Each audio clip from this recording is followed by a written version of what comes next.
ఢిల్లీ అభివృద్ధికి తమ ప్రభుత్వం కట్టుబడి ఉందన్నారు ముఖ్యమంత్రి రేఖా గుప్తా. ఢిల్లీ అభివృద్ధిని ఆమ్ ఆద్మీ పార్టీ నిర్లక్ష్యం చేసిందన్నారు ఆమె. పరోక్షంగా అరవింద్ కేజ్రీవాల్పై రేఖా గుప్తా చురకలు వేశారు.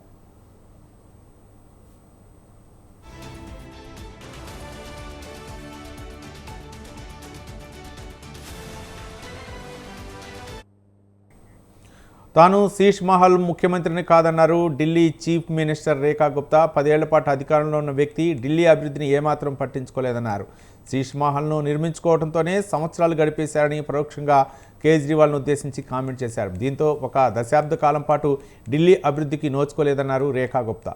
తాను ఎప్పుడూ ప్రజలకు అందుబాటులో ఉండే ముఖ్యమంత్రిని అని తనను తాను అభివర్ణించుకున్నారు రేఖా గుప్తా. మహిళలకు బీజేపీ నాయకులకు ఎంతో గౌరవం ఉందన్నారు. ఈ గౌరవ భావంతోనే ఢిల్లీకి తనను ముఖ్యమంత్రిగా బీజేపీ అధిష్టానం ఎంపిక చేసిందని రేఖా గుప్తా వెల్లడించారు. ప్రధాని నరేంద్ర మోదీ నాయకత్వంలో ఢిల్లీని అభివృద్ధి చేయడానికి తన క్యాబినెట్ శక్తి వంచన లేకుండా కృషి చేస్తుందన్నారు ఆమె.